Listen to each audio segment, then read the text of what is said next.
ರಾಜ್ಯವ್ಯಾಪ್ತಿ ಈಗಾಗಲೇ ಜನರೊಂದಿಗೆ ಜನತಾದಳ ಕಾರ್ಯಕ್ರಮ ತುಮಕೂರು ಜಿಲ್ಲೆಯಿಂದ ಪ್ರವಾಸ ಕೈಗೆತ್ತಿಕೊಂಡಿದ್ದೇವೆ.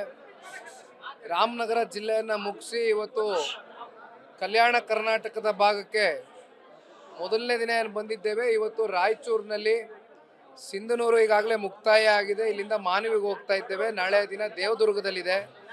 ನಿರಂತರವಾಗಿ 58 ದಿನಗಳ ಕಾಲ ಪಕ್ಷದ ಸದಸ್ಯತ್ವ ನೋಂದಣಿಯ ಒಂದು ದೃಷ್ಟಿಯಿಂದ, ಪಕ್ಷದ ಸಂಘಟನೆಯ ದೃಷ್ಟಿಯಿಂದ ಪಕ್ಷವನ್ನು ಬಲಪಡಿಸಬೇಕು.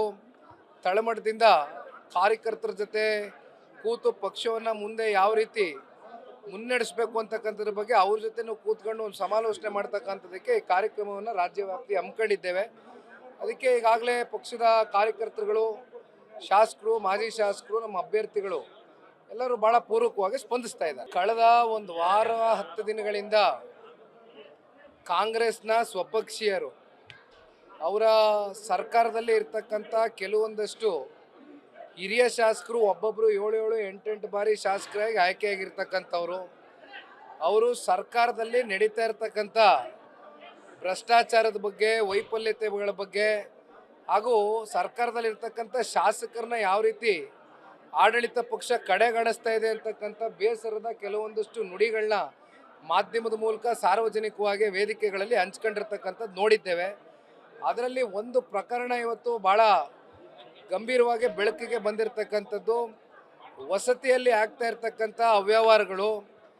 ಸ್ವಪಕ್ಷೀಯರು ವಸತಿ ಬೇಕು ಅಂತಕ್ಕಂಥ ಹಿನ್ನೆಲೆಯಲ್ಲಿ ಅರ್ಜಿಗಳು ಕೊಟ್ಟಂಥ ಸಂದರ್ಭದಲ್ಲಿ ಅದನ್ನು ಸ್ವೀಕಾರ ಮಾಡ್ದಿರಾ ಮತ್ತೆ ಇನ್ಯಾರೋ ಮಧ್ಯವರ್ತಿಗಳನ್ನ ಇಟ್ಕೊಂಡು ಅಲ್ಲಿ ಬೇರೆ ಬೇರೆ ರೀತಿ ಪರ್ಸೆಂಟೇಜ್ನ ಫಿಕ್ಸ್ ಮಾಡ್ಕೊಂಡು ಇವತ್ತು ಯಾವ ರೀತಿ ಆಡಳಿತ ಪಕ್ಷ ಸಂಪೂರ್ಣವಾಗಿ ಅಭಿವೃದ್ಧಿ ಅಂತಕ್ಕಂಥದ್ದು ಒಂದು ಕಡೆ ಆಲ್ರೆಡಿ ಕುಸಿತಗೊಂಡಿದೆ. ಅದ್ರ ಬಗ್ಗೆ ಪ್ರಶ್ನೆ ಮಾಡೋಂಗಿಲ್ಲ. ಇನ್ನೊಂದು ಕಡೆ ವಸತಿ ಅಂತಕ್ಕಂಥ ಈ ಹೊಸದಾಗಿ ಇವತ್ತೇನು ಪ್ರಾರಂಭ ಆಗಿದೆ, ಇಲ್ಲೂ ಕೂಡ ಇವತ್ತು ದುಡ್ಡು ಹೊಡಿತಕ್ಕಂಥ ಯೋಜನೆಗಳು ಪ್ರಾರಂಭ ಮಾಡಿದ್ದಾರೆ. ಇದರಲ್ಲಿ ಆಶ್ಚರ್ಯ ಪಡ್ತಕ್ಕಂಥದ್ದೇನಿಲ್ಲ. ಇದು ಸರ್ಕಾರ ಈ ರೀತಿ ನಡ್ಕೊ ಹೋಗ್ತಾ ಇದೆ. ಸ್ಟ್ಯಾಂಡ್ ಏನು ಸರ್? ಇದು ಹಗರಣ ಈಗಾಗಲೇ ಭ್ರಷ್ಟಾಚಾರದ ಬಗ್ಗೆ ಶಾಸಕರೇ ಹೇಳ್ತಾ ಇದ್ದಾರೆ.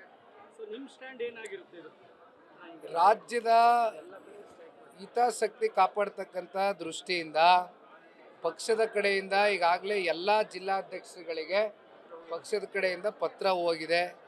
ಎಲ್ಲ ಜಿಲ್ಲಾ ಕೇಂದ್ರಗಳಲ್ಲಿ ಇಲ್ಲಿ ನಾಡಗೌಡರು ಸಾಹೇಬ್ರೇ ಇದ್ದಾರೆ, ಮಹಾನ್ ಪ್ರಧಾನ ಕಾರ್ಯದರ್ಶಿಗಳು ಇಲ್ಲೇ ಇದ್ದಾರೆ. ಹಾಗಾಗಿ ಎಲ್ಲ ಕಡೆ ಹೋಗಿದೆ.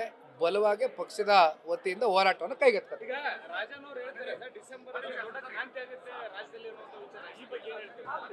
ನೋಡೋಣ, ಅದರಲ್ಲೇನು ಆಶ್ಚರ್ಯ ಪಡ್ತಕ್ಕಂಥದ್ದೇನಿಲ್ಲ. ಆ ಕ್ರಾಂತಿ ಯಾವ ರೀತಿ ಆಗುತ್ತೆ ಅಂತಕ್ಕಂಥದ್ದು ಕಾದು ನೋಡಬೇಕು. ಒಟ್ಟಿನಲ್ಲಿ ರಾಜಕೀಯದ ಇವತ್ತಿನ ವಿದ್ಯಮಾನಗಳನ್ನ ಲೆಕ್ಕಾಚಾರ ಮಾಡೋದಾದ್ರೆ ಬಹಳ ಬೇರೆ ಬೇರೆ ರೀತಿಯಾದಂಥ ಬೆಳವಣಿಗೆಗಳು ನಡೀತಕ್ಕಂಥದ್ರಲ್ಲಿ ಯಾವುದೇ ಅನುಮಾನ ಇಲ್ಲ. ಬಿಜೆಪಿ ಕೇಂದ್ರದಿಂದ ಅನುದಾನ ತರುತ್ತಿಲ್ಲ ಅನ್ನುವಂಥ ವಿಚಾರ, ಆ ಮೂಲಕ ಅನ್ಯಾಯ ಆಗ್ತಿದೆ ಅಂತ ಸಿಎಂ ಅವರು ಹೇಳಿದ್ದಾರೆ.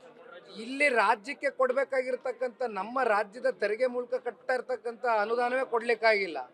ಕಲ್ಯಾಣ ಕರ್ನಾಟಕಕ್ಕೆ ಇವತ್ತು 5,000 ಕೋಟಿ ಅನುದಾನದಲ್ಲಿ ಎಷ್ಟು ಬಿಡುಗಡೆ ಮಾಡಿದ್ದಾರೆ, ಎಷ್ಟು ಕೊಟ್ಟಿದ್ದಾರೆ? ಇವತ್ತು 3,000 ಕೋಟಿ ಕೊಟ್ಟಿದ್ದೀನಿ, 2,000 ಕೋಟಿ ಕೊಟ್ಟಿದ್ದೀನಿ ಅಂತಾರಲ್ಲ ಈ ರಾಜ್ಯದ ಮುಖ್ಯಮಂತ್ರಿ. ಶ್ವೇತಪತ್ರ ಹೊರಡಿಸ್ಲಿಕ್ಕೆ ಹೇಳಿ ಅವ್ರಿಗೆ.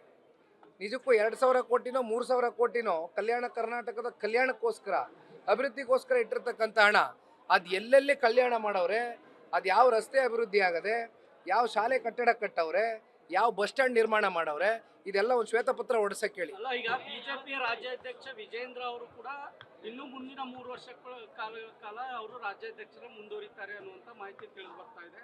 ಅವ್ರು ಹೋದಲ್ಲೆಲ್ಲ ಅವ್ರ ಅಪ್ಪ ಮಾಡಿರುವಂಥ ಸಾಧನೆಗಳು ಹೇಳ್ತಾ ಇದ್ದಾರೆ. ನೀವು ಹೋದಲ್ಲೆಲ್ಲ ನಿಮ್ಮ ತಂದೆಯವರು ಮಾಡಿರೋದು, ನಿಮ್ಮ ತಾತವ್ರು ಮಾಡಿರೋ ಸಾಧನೆಗಳು ಹೇಳ್ಕೊಂಡು ಹೋಗ್ತಾ ಇದ್ದೀರಿ. ಜನ ಯಾರನ್ನು ನಂಬಬೇಕು? ನಾವಿಬ್ಬರು ಮಿತ್ರ ಪಕ್ಷ, ಒಳ್ಳೆಯ ಒಂದು ಬಾಂಧವ್ಯ ಸಂಬಂಧವನ್ನು ಇಟ್ಕೊಂಡಿದ್ದೇವೆ, ಒಳ್ಳೆಯ ಉದ್ದೇಶಕ್ಕೆ ಕೈ ಜೋಡಿಸಿದ್ದೇವೆ. ಅವರ ಪಕ್ಷದ ಕಡೆಯಿಂದ ಅವರು ಸಂಘಟನೆ ಮಾಡ್ತಾ ಇದ್ದಾರೆ, ನಮ್ಮ ಪಕ್ಷದ ಕಡೆಯಿಂದ ನಾವು ಸಂಘಟನೆ ಮಾಡ್ತೇವೆ. ಧನ್ಯವಾದ. ನ್ಯೂಸ್ ಫಸ್ಟ್, ನಿರ್ಭೀತಿಯಿಂದ ನಿಮ್ಮ ಪರವಾಗಿ.